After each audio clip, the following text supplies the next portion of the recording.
спустя какое-то время настолько все перевернулось. Настолько все перевернулось. И на евангельскую церковь, я думаю, что серьезно, как бы она ни заявляла сегодня, как бы ни заявляла там в Москве, там на каких-то съездах, в каких-то там, может, кабинетах, я не знаю, на нее никто не смотрит. Но раз уж мы коснулись, хотелось позже, ну давай уже сразу, раз всплывает.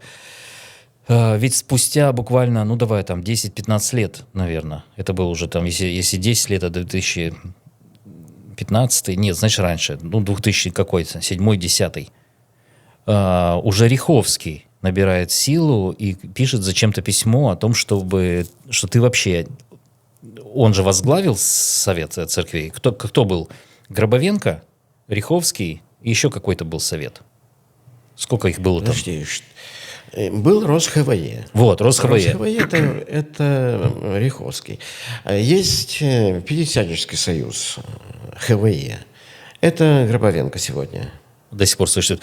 Так вот, спустя, ну, ты говоришь, вот начали, это был наш ответ, ну, собраться сделать там эту или конференцию, или съезд церквей, а проходит буквально там 10 лет, ну, условно, и уже сам Риховский пишет о том, что нежелателен твой въезд в Россию. Это уже после эмиграции было? Да. Просто зафиксируем этот факт, что Сергей Риховский призвал не пускать тебя в Россию. Нет, немножко не так. Можно почитать это письмо. Оно называется так: «О ереси. Возвращение к еврейским корням». Да. «О ереси. Возвращение к еврейским». Я так был удивлен, как будто были другие корни. Корни перепутали вообще. А какие есть корни еще? Греческие? Ну... Но это уже, значит, был год, наверное, 2010 какой-нибудь. Это уже потом, да. Давай все же попробуем строительство церкви. Оно длилось сколько? 2-3 года? 4 года? Нет. Оно длилось 7 лет. Вау! Когда мы получили эти $6000, у нас был проект, нам в Киеве сделали проект на 350 человек, здание церкви. И когда мы начали строить, мы поняли, что когда уже у нас переросло. людей больше, да, нас пришлось перестраивать, перепланировать все. В то время балконы мы сделали. То есть ты думал, что 350 человек это прям вау? Да, я думал, что это уже все. Как меняется со временем, расширяется? Да. И, ну, ты говоришь, там, мы были баптистской церковью. Когда у нас были вот эти проявления, так сказать, да, харизматические, и дело даже не в харизматических проявлениях, но свобода. Вот где Дух Господень, там свобода. Вот свобода в отношениях, свобода в общении. Вот общение веры – это как ценность. Вот для меня лично это самая большая ценность. Вот если есть общение, значит все в порядке, нормально. Но когда вот эти предрассудки, я их называю предрассудки, базовые понятия. Да какие базовые понятия, когда они там в IV веке, например, появились? Это даже не библейские понятия. Я имею в виду какие-то догмы. Я понимаю. Догмы. Там базовые, доктрины. Вот мы считаем так, а вот братья решили делать вот так. Но и в то время нам поставили условия. Ну, спонсоры, так сказать, отказались от нас. Я не знаю, по каким причинам. У нас не было прямого контакта. Мы все делали через миссию «Свет Евангелия». Да, и мы лишились всякой поддержки. То есть, я помню, был такой момент, фундамент, огромный фундамент, засыпанный снегом.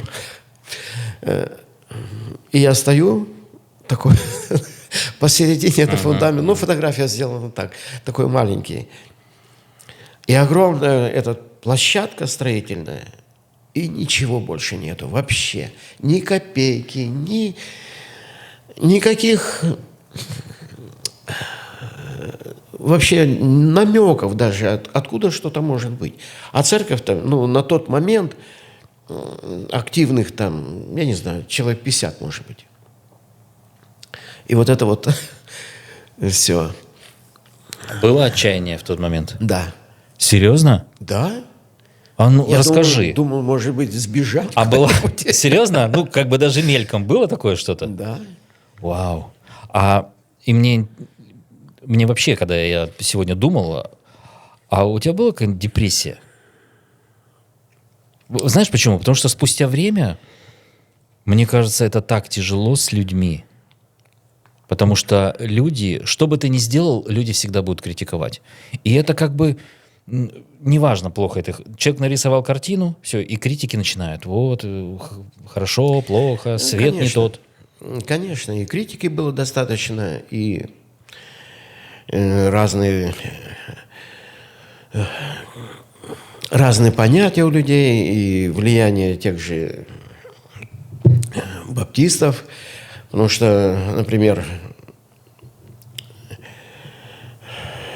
руководитель всех Б, я с ними имел отношения, он говорит, вот будете нашими, и будет вам поддержка, помощь, и все. Но я это уже переживал, когда мы были в Якутске. Дело в том, что я получал рукоположение от методистов. Вообще сбоку припек куда? Не от баптистов вообще, от методистов. И методистский пастор Ранх Энтель Августович, он говорил, если вы будете методистами, со всего мира вам будет помощь. А почему ты не согласился? А завещал Болгаров Антон Степанович, чтобы вы были евангельскими христианами. И я согласился. Я сказал нет. Я говорю, евангельскими христианами. Не Вообще, думаешь, что сейчас, что можно было и согласиться? Какая разница?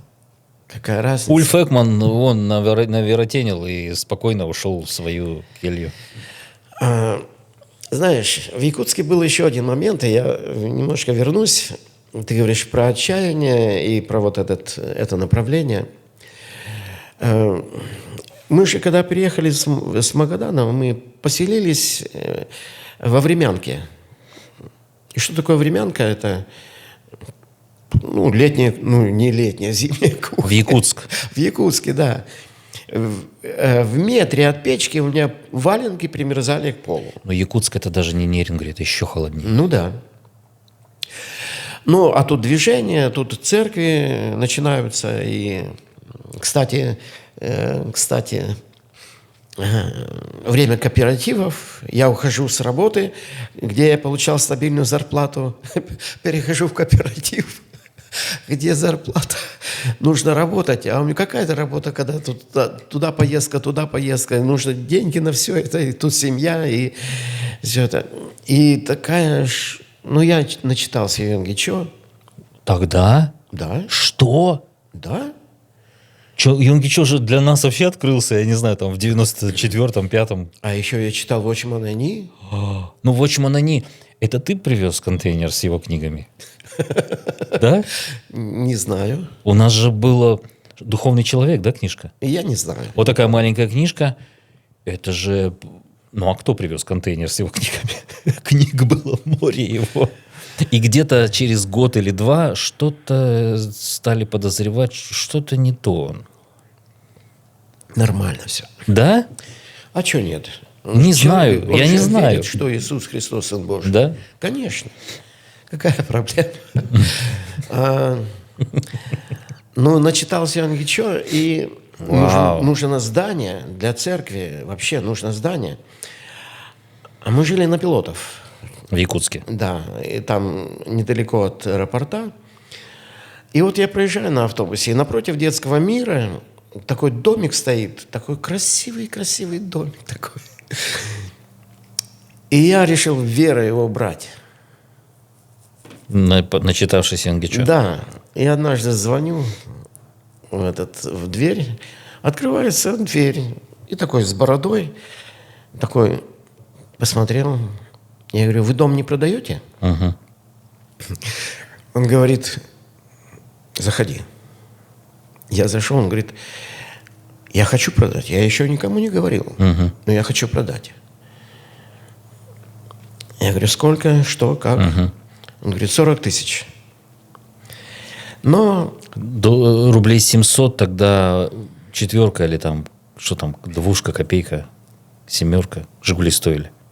То есть деньги огромные. сколько? 700. Или 1400, или 700. Ага. Это огромные бабки. 40 штук 40 штук, конечно. в то время. Да это вообще немыслимая Ага. сумма. И он назначает день, который мы должны принести. Мы собрали, значит, Что собрали? в церкви, может быть, 2-3 тысячи. Собрали. Вот тогда я обращался там в один союз, в другой союз, там, говорю, были бы нашими, и вообще деньги были бы, вообще, и все. Но нет, не получается. И мы еще где-то заняли что-то такое. И вот нужно на следующий день, уже назначен был день, когда я должен был идти. Утром, часов 5 утра, мама приезжает. Твоя. Да, с Магадана. А Магаданская церковь, воскобойников Николай, Вот я хотел за них спросить. Мгм. да, они знают о нашей проблеме, и они, по-моему, 14 тысяч, что ли. Вау. Короче, на момент, когда нужно принести Ага, денег, ага. я прихожу, я вот так вываливаю деньги, Сколько? 38 100, Да ладно. и говорю, вот тут есть недоделки, вот это все. И он говорит, без проблем, 38 100, все. Подожди. Купили здание? Да, Серьезно? да. Вау. Да, это было что-то, конечно. Подожди. Это было даже до Нерингри. В Якутске, да, до Нерюнгри. Это тебе лет 30 там, 32 было? Не помню. Вау. И на втором этаже было 2 комнатки. В одной комнате жили мы с Валей. Там дети у нас. А в другой комнатке Попов Сергей Николаевич. Кто это? А вот такой брат, миссионер. Дело в том, что мы с ним знакомы еще до всех этих моментов там якутских. Его отец отбывал срок, значит, в Максахалохе. Это что? Максахалох – это около Якутска.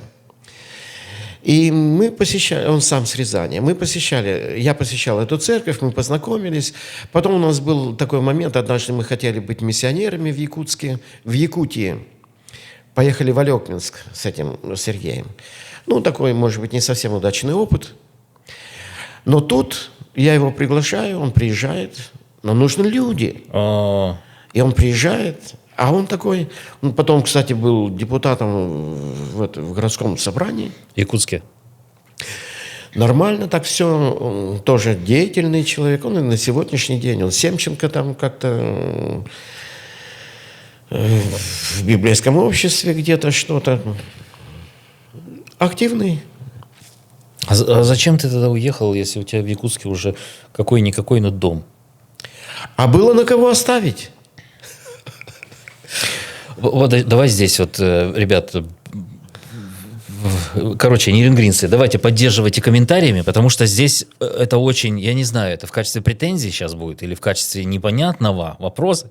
Теперь я задыхаюсь. Что за... Хочу заменить. Что за мода? Что за стиль такой у тебя?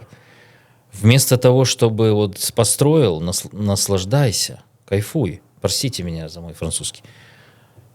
Ты ведь даже... Ты построил Нерингри, там куча было уже ребят, на кого типа можно было оставить, тоже под вопросом. И ты берешь и уезжаешь в Якутск.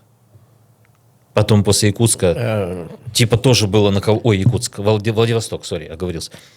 Во Владивостоке тоже ты потом делаешь церковь. Давайте не придираться к словам. Делаешь церковь, не знаю, создаешь, Бог создает. Давайте не будем. Вот как есть оно, так есть. Ты опять уезжаешь. Почему ты не остался где-то и наслаждайся? Вот как сейчас пастора, их же я в хорошем смысле, ну и не в хорошем, их не выдержишь. Не выдернешь. Если человек построил, обустроился, вот свою эту. А ты почему-то так легко это все Я не оставляешь. знаю почему. Не думаешь, это ошибкой спустя годы? Ведь если мы говорим про нейрингри, ребята, суть в чем? Я не знаю, нейрингринцы, ответьте, так ли это или нет, но со стороны, нет больше нейрингринской церкви. Даже в половину того, что было. Ладно, не в половину, там в четвертину. Ведь это было просто феномен. Нейрингринская церковь гудела. Мы соперничали с тындинцами. Тындинская церковь тоже гудела. Она опережала. Когда у нас было 300, у них было 350. Тындинская? Да. Но мы же их потом победили. Что плохого в таком соперничестве? Демчик будет. Просто и Сергей Демчик здесь тоже. Да. Не думаешь, вот спустя... сейчас-то можно уже говорить. Я думаю, что я не мог иначе поступить. Я поступил бы так же сейчас. Давай вернемся к этому дому. И что жил по соседству. Как вы еще раз? Сергей Попов. Сергей. Попов. И когда тебя осеняет, что надо ехать в Нейрингри? Когда я получил эту пачку писем, Да. что надо ехать. Все. Слушай, это какой-то дух авантюризма или что? Как это? Как-то я вспоминал на днях, может быть, исходя из того, что мы собирались уже поговорить, как я уехал в библейскую школу. У меня ни копейки денег. Ты отводишь меня, это 93-й год, ты отводишь меня в сторонку и даешь мне деньги. Я не помню, там 700 рублей или что-то, где-то какая-то цифра 7 была. Даешь, потом Даник дает мне деньги. И мне вот твоих, ты от церкви мне даешь. И Даник, мне хватает, в принципе, добраться. Там вообще своя история, что нас, оказывается, не пускали, и мы шли пешком через лес в Латвию. Через границу, да? Да, давай не будем произносить, хотя срок уже вышел. Преступлений этих. Потому что мы учились тогда, мы пешком ходили через Белоруссия, Латвия, все ходили пешком, поэтому тут нету в этом ничего плохого. И потом, спустя время, ты уезжаешь в библейскую школу. Но как можно бросать вот это все и ведь по сути жизнь в Якутске могла уже начаться. Что значит жизнь начаться? Я имею в виду жирком просто. Я думаю, что это была бы проблема, не знаю. Как спустя годы, в 95-м, но эту фразу уже не забыть, потому что она была сказана Максимом Максимовым на конференции. Я только вернулся с Bible School, это был Питер, и он такую фразу сказал, я тебе хочу ее сейчас, почему ты так? Он говорит, пока я с вами здесь проповедую, мои тельцы, упитанные, дом пастору строят. Почему ты не дожил до того момента, когда тебе твои тельцы, я ж плююсь, дом не построили? И почему, видишь, у меня глаз задергался, ты мне не ассоциируешься с таким человеком? Может быть, еще, знаешь, старая та закваска. Коммунистическая? Нет. Я покаялся в церкви баптистов, отделенных баптистов. И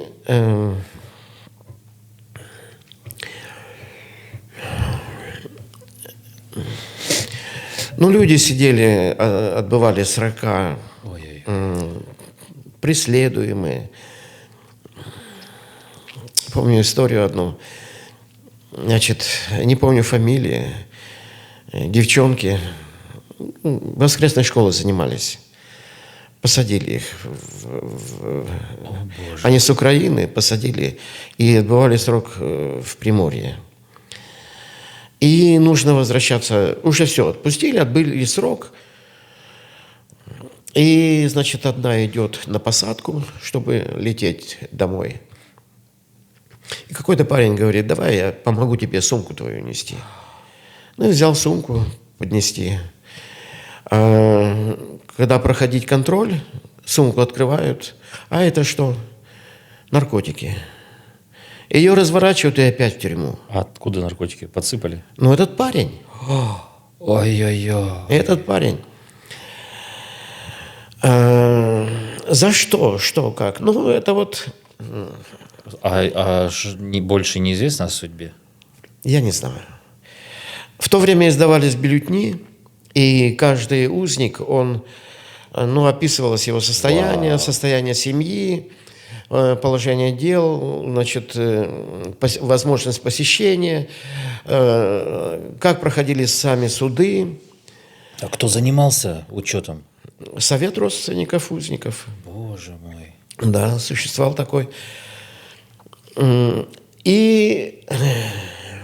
Тебе не кажется, что сейчас мы или христиане, или мы христиане, слишком не настолько мы сострадательны, что ли, не вникаем вот?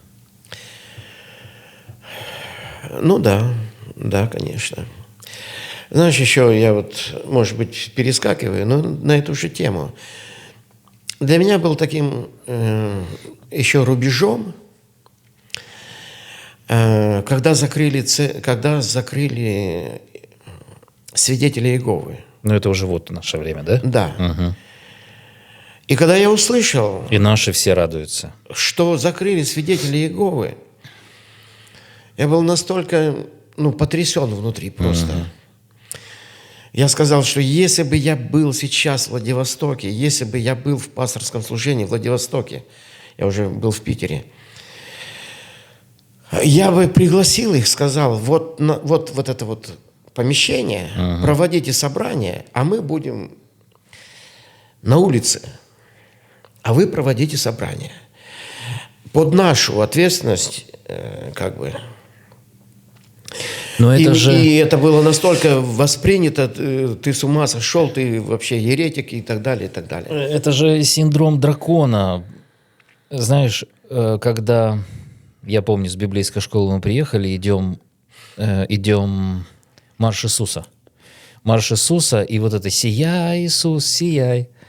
Вау, вот это время. И Никитин выступал, но в ряд по Невскому стояли с иконами вот так вот. И такие «тьфу, тьфу», и прям реально плевали. Мне 18 лет, настолько пофиг. Я еще и огрызался там, может, даже шел. Людей было так много. Но когда устраивают гонения на свидетелей Иеговы, то протестанты, или евангельские, да, они становятся на место тех же самых православных и радуются, как будто устранили конкурентов. То есть насколько в тебя эта математика духовная не вошла, что ты так и не понял сути учения. Потому что вот это парадокс. Сейчас ответвление. В кино есть такие, я забыл, как называется, когда ответвление на героя.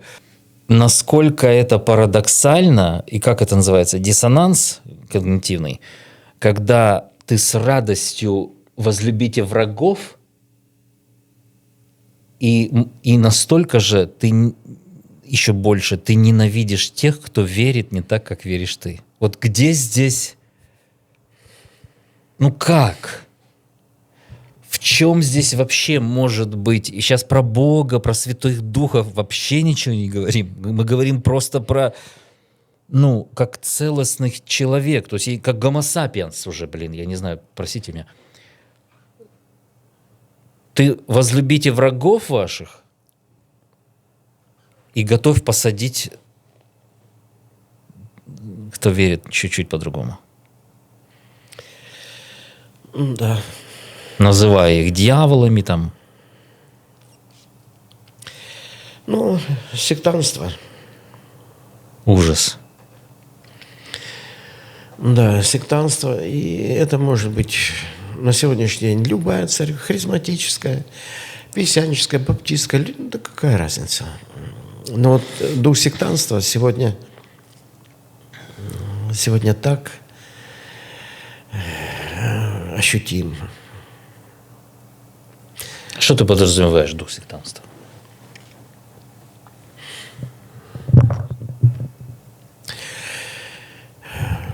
Какие?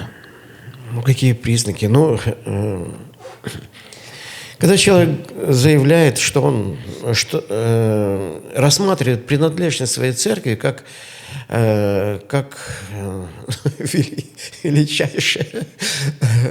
величайшее благо, свою церковь, как по-настоящему истинная церковь. Вот это церковь истина. Церковь истина. Как церковь может быть истина? Есть Иисус Христос, путь истины и жизнь. Мы свет миру. Свет миру. Соль земли. Я делал публикацию в Инстаграме. То ли я не такими словами выразился. Она была вообще не понята людьми. И вот второй раз пытаюсь сейчас. Человек на работе проводит большее количество времени. То есть он спит и больше работает. То есть вот самые большие затраты по времени. Там спит 8, работает 8, 10 и больше. И по мне, только во время работы ты можешь проявить свое христианство. Потому что там коммуникация с людьми, там ты либо доброта, вот эти, как это называется, плоды духа. Но ведь как не то, что часто, мне не хочется это слово говорить, но часто оказывается все не так. Но типа работа оказывается совсем не тем местом, где ты должен проявлять христианство. В реальности. В церкви, да, там, или в молитве перед Богом.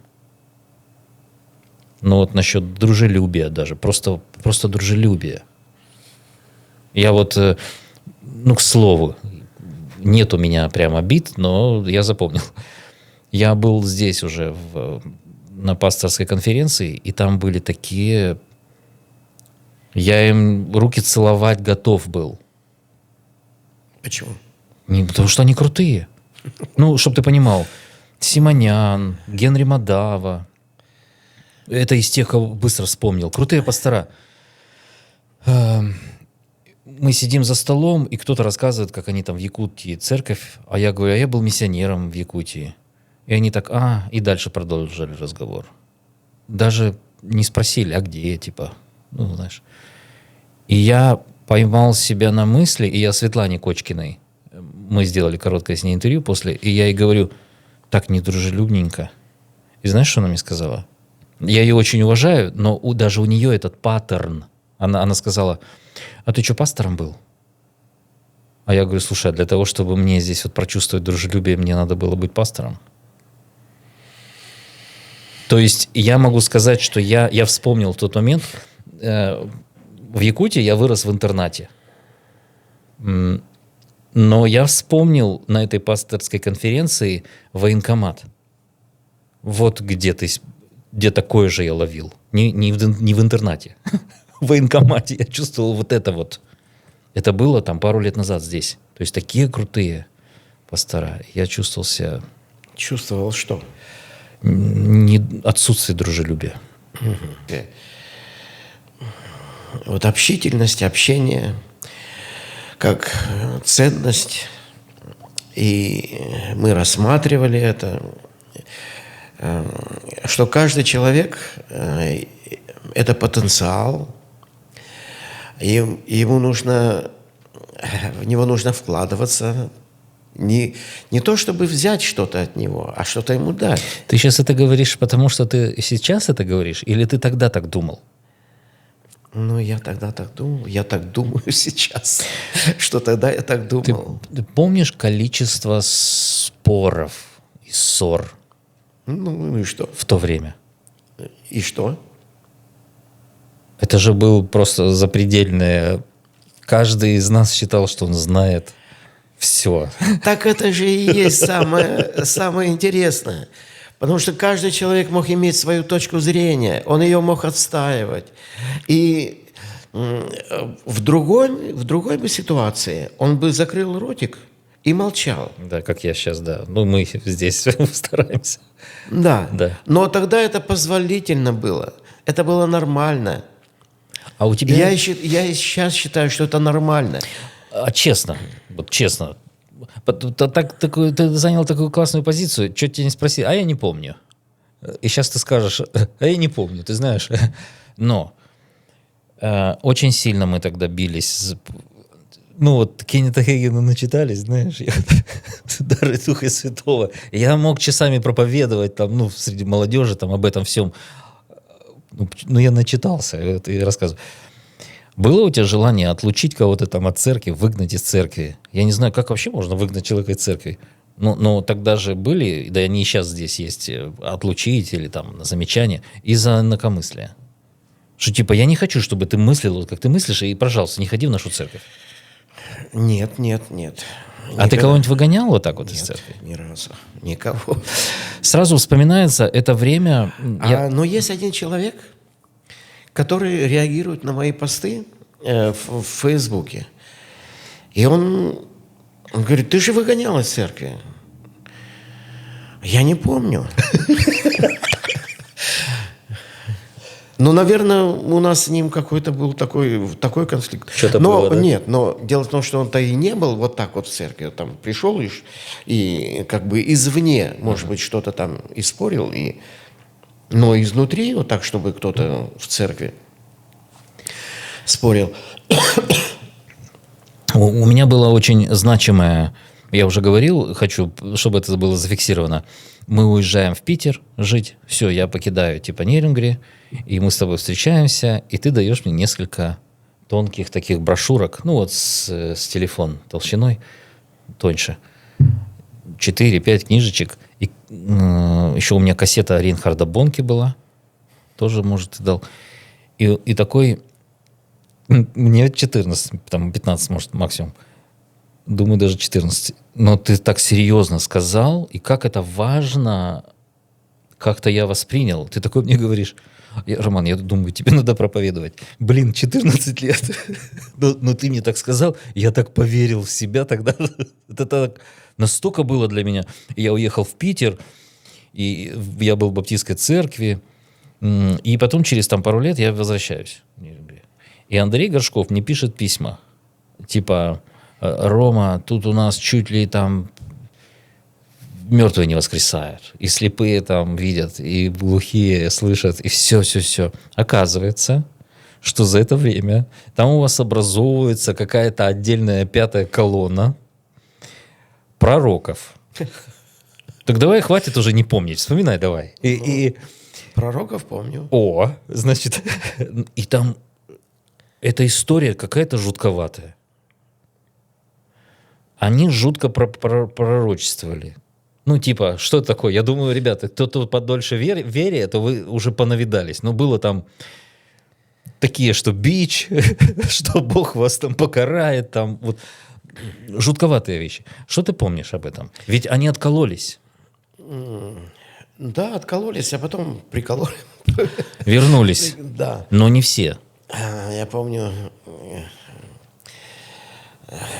Андреева мама, она вернулась, когда вернулась, вот она, у нас в этой будочке, мы обедали, когда на стройке были, и вот она обслуживала, там борща принесла, и она такая что-то делала, и такая очень серьезно, Алла Михайловна. И вдруг она раз улыбнулась. Я говорю, Алла Михайловна, вы улыбнулись. То есть после того, как она пришла оттуда, они такие все серьезно были. Ну, правда, странное пророчество. Например, что там, один брат, кому-то было открыто, что он умрет. О, Боже. Приходит на собрание, а он среди них пришел, сидит, а все на него смотрят. Он, как, ты пришел? Ой, как люди сходили. Я знаю, что их лидер, у него был срыв. Ну да. Не, давай проговорим про этот срыв. Нет, хорошо, ну, был срыв, и он приезжий, и в церкви ни разу не был. Там привлек людей, там какая-то была группа, потом он куда-то делся, я не знаю. Но вот эти люди, которые ушли из церкви, они все вернулись. Вернулись, потом в лидерстве были, и вообще все в порядке. Просто срыв был такой, я слышал, уже от людей, которые там были, что у него крыша слетела. Потом он вернулся, интересно, не знаешь, в себя? Я не знаю, он уехал. Не знаю. Он голым бегал по предприятию. То есть были вот такие... Ты знаешь, может, не с тех пор, но я очень скептично... Я верю, типа, во все пророчества, вот во все... Я вообще не верю. И во все теории заговора я верю, все. Но я настолько отношусь к этому, ну, как-то, мне кажется, не знаю, то ли критическое мышление должно быть, то ли... Что ты думал, например, про пророков, вот, которые были в последнее время? Ты смотрел его взахлеб? Я сейчас говорю про Кого? африканца. Нет, не смотрел. Ты понимаешь, о ком я говорю? Нет, не понимаю. И не смотрел. Тебе Джошуа. Не смотрел и не смотрю.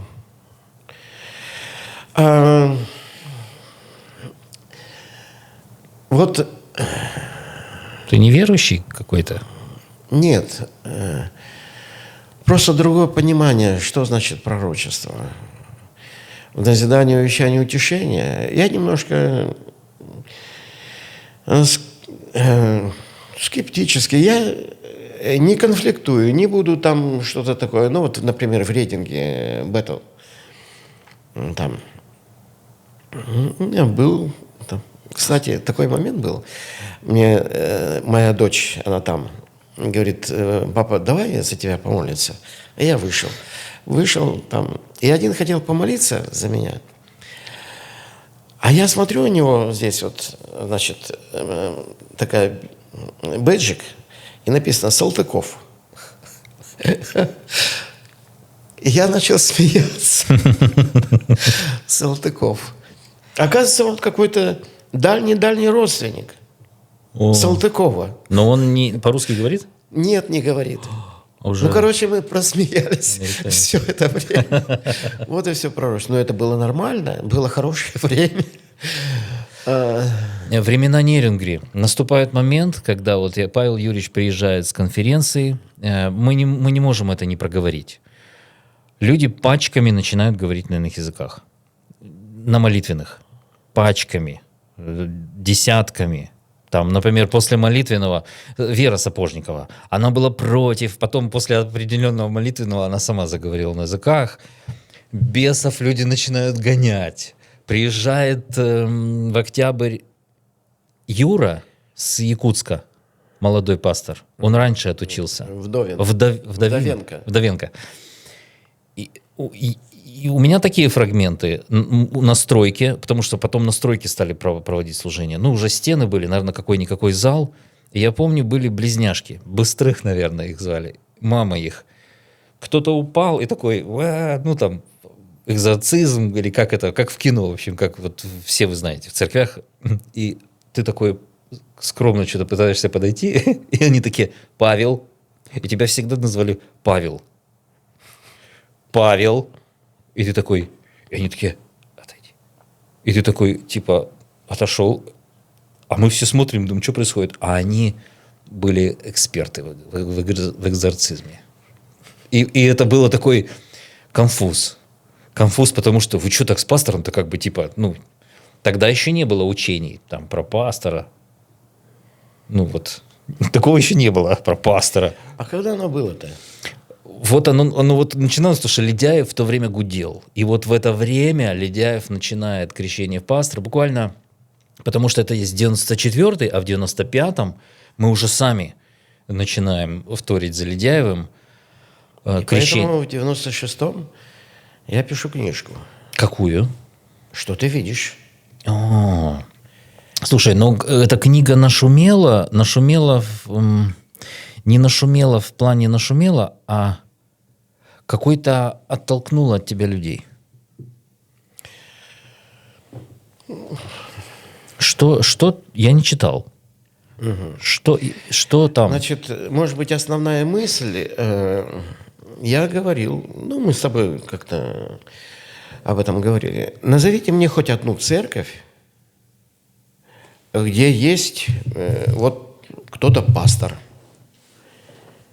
Вроде как бы очевидные вещи. Но откуда мы знаем, что кто там Яков был пастором Иерусалимской церкви? Ну, видишь, вот мы не можем сказать конкретно, кто был пастором в Коринфе, кто был пастором в Филиппах, кто был пастором, да хоть где, хоть где.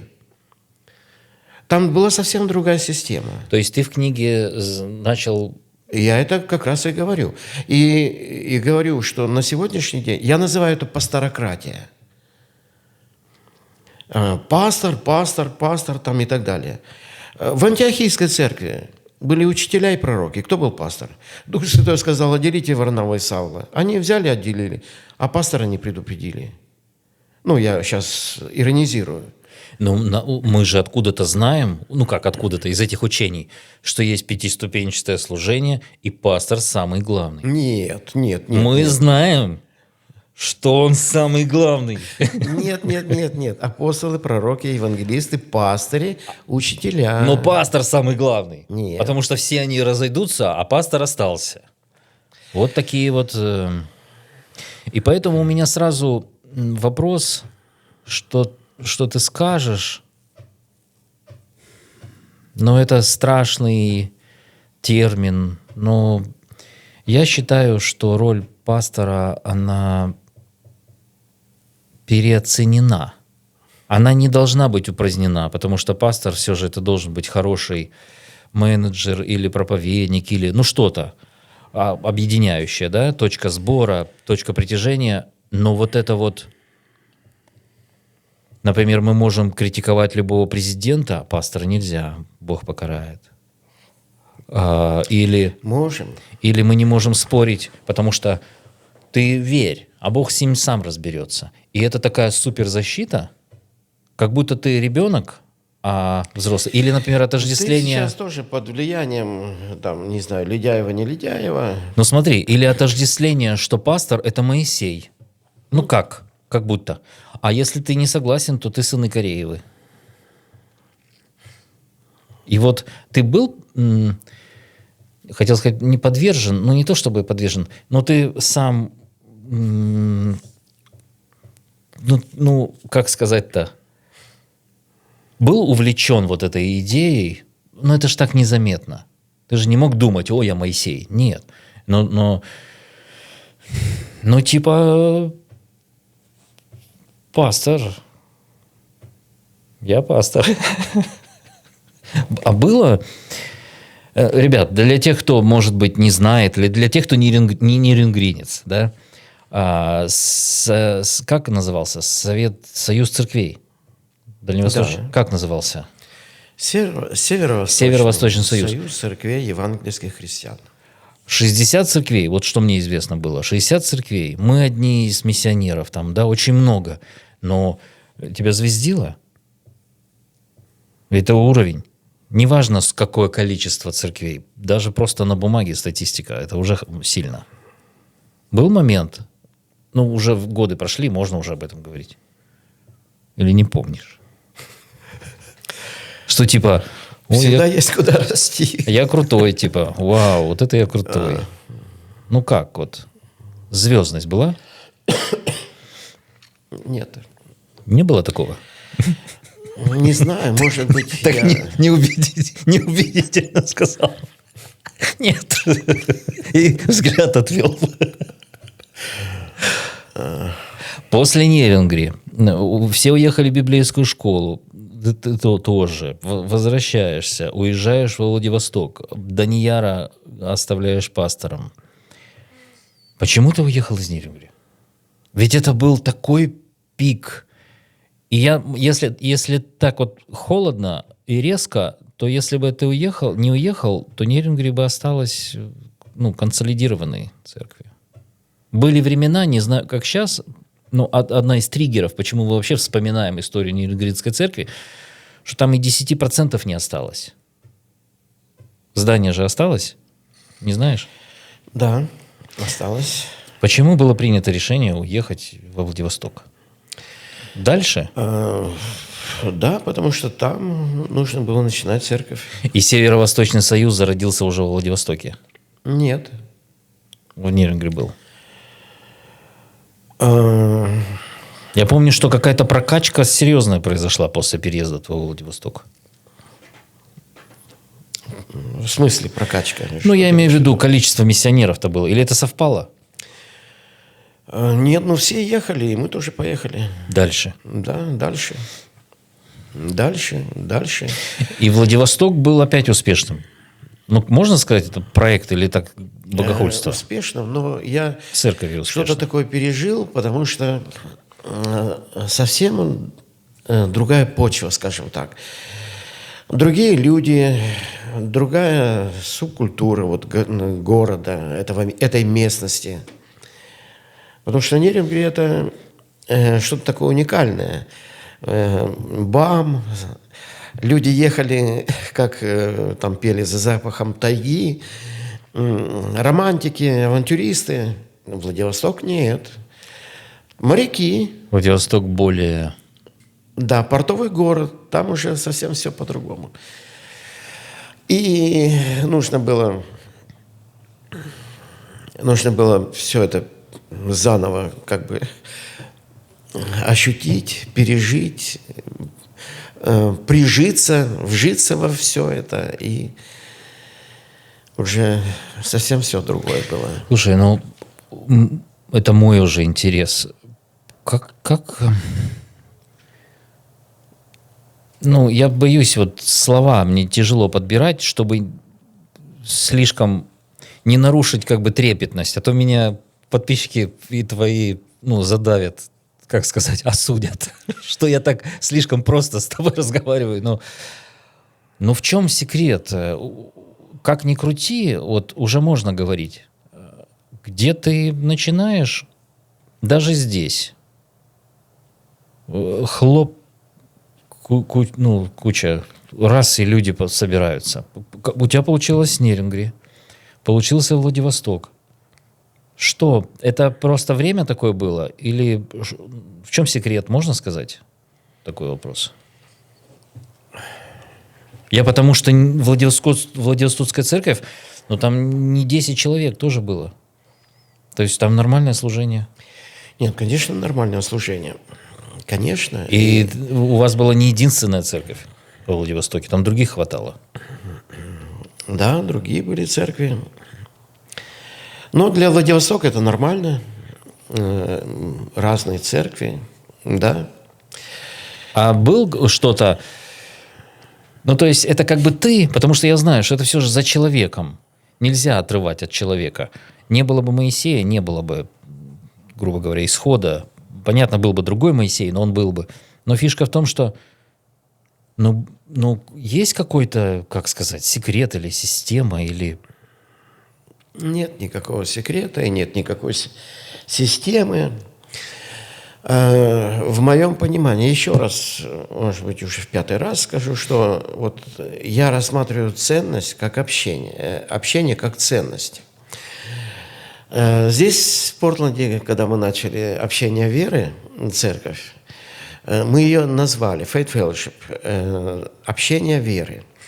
Из послания к Филимону, дабы общение веры твоей было деятельным в познании всякого добра во Христе Иисусе. То есть в общении человек может открыться, раскрыться. Это было сложное время, там начало, все в порядке, нормально, а потом ковид, ограничения, а потом массовый отъезд. И уезжают одни, вторые, третьи, семьи уезжают, разъезжаются. Мы тоже уехали. И остаток людей... Разбежался по другим. Да, мы там поговорили с одним пастором. Вот, они сейчас ходят сюда, и нормально, довольны.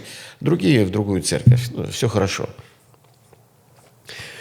Такой опыт тоже у меня был.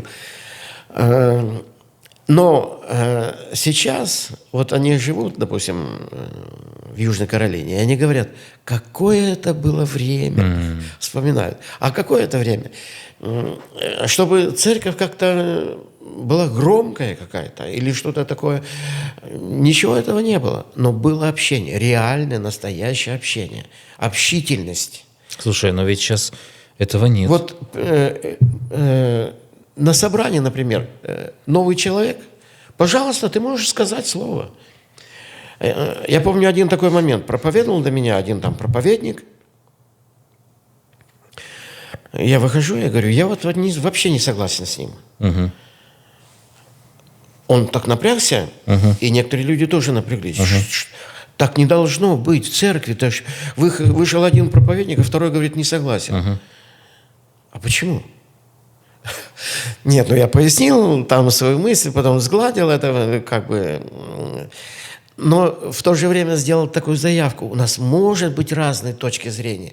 Могут быть. Это не важно. Все равно у нас может быть общение. Мы можем не просто общение, а мы можем видеть ценности вообще человека, другого человека, другой национальности, других политических взглядов.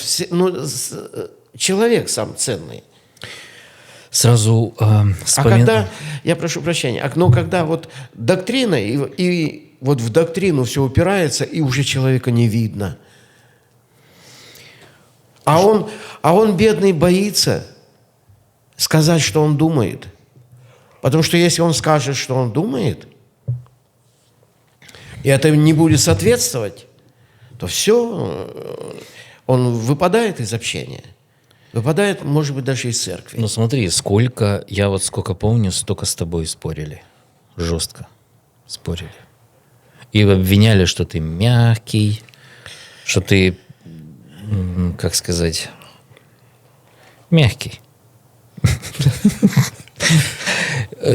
И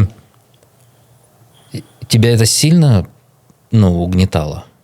С тобой постоянно спорили. Вот что я сейчас имею в виду? Вспоминаю Андрея того же Горшкова. Там, да, какое-то постоянное недоверие, или как это выразить? Недоверие или несогласие? У меня нету конкретного. У меня есть точка зрения, свой взгляд на эти вещи. Других взять других.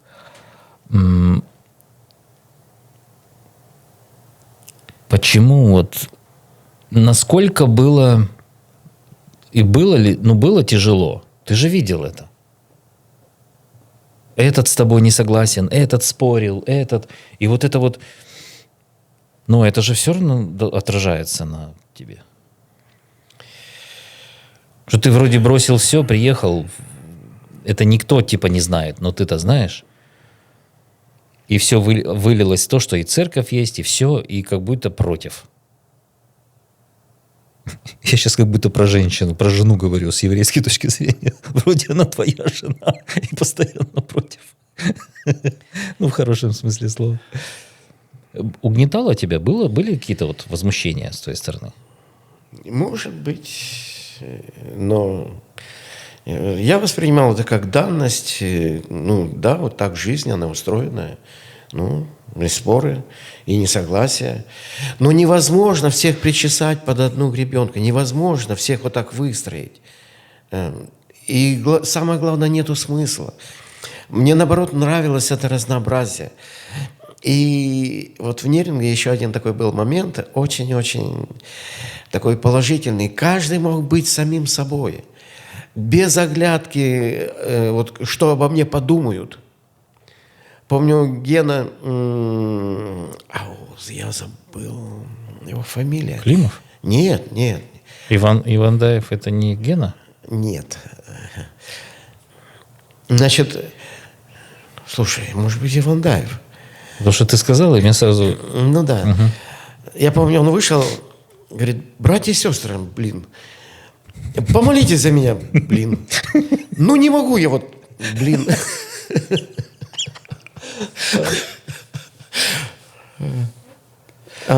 И я понимаю, вот он, человек, вот какой есть, такой и есть. Без оглядки. Вот, ой, как обо мне подумают, что обо мне скажут, и как я тут выгляжу.